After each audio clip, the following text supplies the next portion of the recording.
በየሰኮንዱ ስንት መረጃ ይደርሶታል? ከነዚህ ውስጥ ስንቱ እውነት ስንቱስ ሐሰት መሆኑን እንዴት ይለያሉ? ሐሰተኛ መረጃ የሰውን ሕይወት ሊያናጋ፣ የሀገርን ሰላም ሊያውክ ብሎም ጤናን ሊጎዳ ይችላል። መፍትሄው ምንድነው? መፍትሄው ትርታ ቼክ። ትርታ 97.6 ኤፍኤም አዲስ የተጀመረው ትርታ ቼክ እውነቱን ከሐሰት ነቅሶ በማውጣት የመረጃዎችን ትክክለኛነት አረጋግጦ ያቀርብሎታል። ማንኛውንም መረጃ ከማመንዎና ለሌሎች ከማጋራቶ በፊት አፍታ ቆም ይበሉ። ከሐሰተኛ መረጃ ራስዎን፣ ቤተሰቦንና ማህበረሰቦን ይጠብቁ። ትርታ ቼክ በትርታ 97.6 ኤፍኤም ይቀርባል። የተከበራችሁ አድማጮቻችን እንደምን አላችሁ? ይህ በትርታ ኤፍኤም 97.6 ወደ እናንተ የሚደርሰው ትርታ ቼክ ፕሮግራማችን ነው። በዚህ ፕሮግራማችን በማህበራዊ ሚዲያም ሆነ በተለያዩ መንገዶች በፍጥነት የተሰራጩ አነጋጋሪ የሆኑና ብዥታን የፈጠሩ መረጃዎችን እውነታን በጥልቀት እንፈትሻለን። መረጃ ኃይል ነው፣ ሐሰተኛ መረጃ ደግሞ አጥፊያ ኃይል። እርሶም የሚደርሱትን መረጃ ከማመኑ ሼር ከማድረጉ በፊት አፍታ ቆም ብለው እንዲያስተነትኑ እውነታውንም እንዲያጣሩ እያሳሰብን ለዛሬ ያዘጋጀናቸውን የተፈተሹ መረጃዎች ይዘን ቀርበናል። በቀዳሚነትም ወደ እናንተ የምናደርሰው መረጃ አቶ ሽመልስ አብዲሳ በሕክምና ላይ መሆናቸውን ያሳያል ስለተባሉት ምስሎች ነው። በርከት ያሉ የፌስቡክ አካውንቶች የኦሮሚያ ክልል ርዕሰ መስተዳድር የሆኑትን አቶ ሽመልስ አብዲሳ በገጠማቸው የጤና ሁኔታ ምክንያት ከሀገር ውጪ በሕክምና ላይ መሆናቸውን ከተለያዩ ምስሎች ጋር ሲያጋሩ ተስተውሏል። ከነዚህ የፌስቡክ ገጾች መካከልም አንዳንዶቹ ርዕሰ መስተዳደሩ በተባበሩት አረብ ኤምሬቶች አቡዳቢ በሕክምና ላይ መሆናቸውን ጠቅሰው አያይዘውም በሆስፒታል አልጋ ላይ በሕክምና ላይ ሆነው የሚታዩበትን ፎቶ አጋርተዋል። ትርታ ቼክም በምስሎቹ እውነታነት ላይ ማጣራት ተካሂዷል። ምስሎች በኤአይ ሲሰሩ ሊለዩልን ከሚችሉ መሳሪያዎች መካከልም ኤአይ ኦር ኖት የተሰኘውን በሰው ሰራሽ አስተውሎት የተሰሩ ምስሎችን መመርመሪያ መሳሪያዎችን ተጠቅሟል። በውጤቱም ምስሎቹ በሰው ሰራሽ አስተውሎት የተሰሩ መሆናቸውን ለማረጋገጥ ችለናል።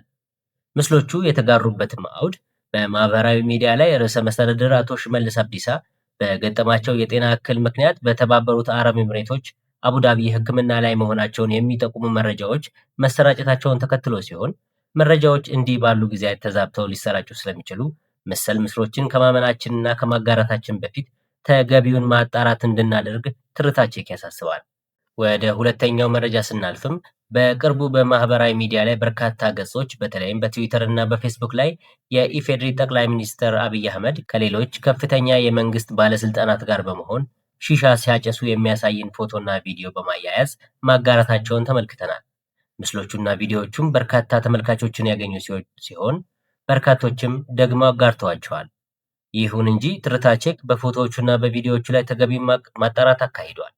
ይህ የሐሰት ምስል የተፈጠረውም ጠቅላይ ሚኒስትሩ ከሌሎች ከፍተኛ የመንግስት ባለስልጣናት ጋር የካቲት 29 2018 ዓ.ም በድሬዳዋ ከተማ በተካሄደ የኢፍጣር መርሃ ግብር ላይ ሲካፈሉ የሚያሳየውን ትክክለኛ ፎቶግራፍና ቪዲዮ በመውሰድና በኮምፒውተር በማቀናበር ወይም ኤዲት በማድረግ የተሰራ መሆኑን ለማወቅ ተችሏል።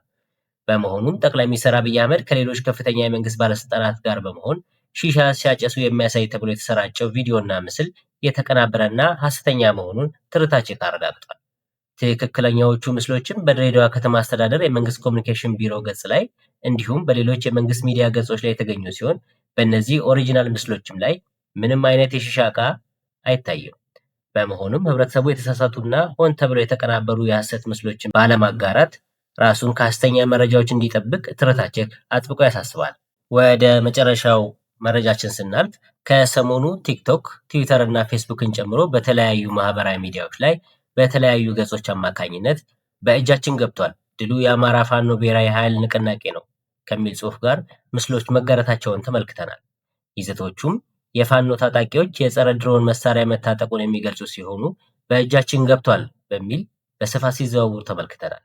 በመሆኑም ትርታ ቼክ እየተዘዋወሩ ባሉት ምስሎች ላይ እውነተኛ መሆናቸውን ምርመራ ያደረገ ሲሆኑ ምስሎች በኤአይ ሲሰሩ ሊለዩልን ከሚችሉ መሳሪያዎች መካከልም ኤአይ ኦር ኖት የተሰኘውን በሰው ሰራሽ አስተውሎት የተሰሩ ምስሎችን መመርመሪያ የሆነውን መሳሪያ የተጠቀመ ሲሆን በውጤቱም ምስሎቹ በሰው ሰራሽ አስተውሎት ወይም ኤአይ የተሰሩ መሆናቸውን ለማረጋገጥ ችለናል።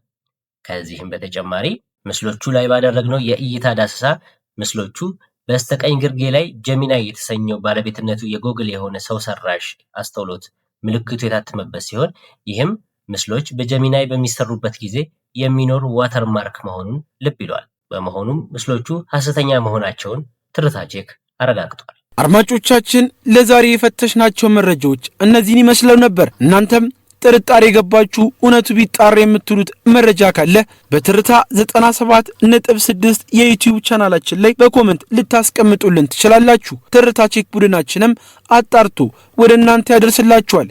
ሁሌም ያስታውሱ፣ ከማጋራቱ በፊት ያጣሩ። በትርታ ኤፍኤም 97.6 አብራችሁን ስለነበራችሁ እጅግ አድርገን እናመሰግናለን።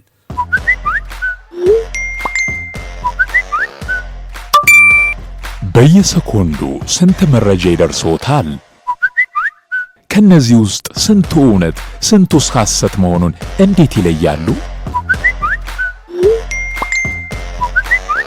ሐሰተኛ መረጃ የሰውን ሕይወት ሊያናጋ፣ የሀገርን ሰላም ሊያውክ ብሎም ጤናን ሊጎዳ ይችላል። መፍትሄው ምንድነው? መፍትሄው ትርታ ቼክ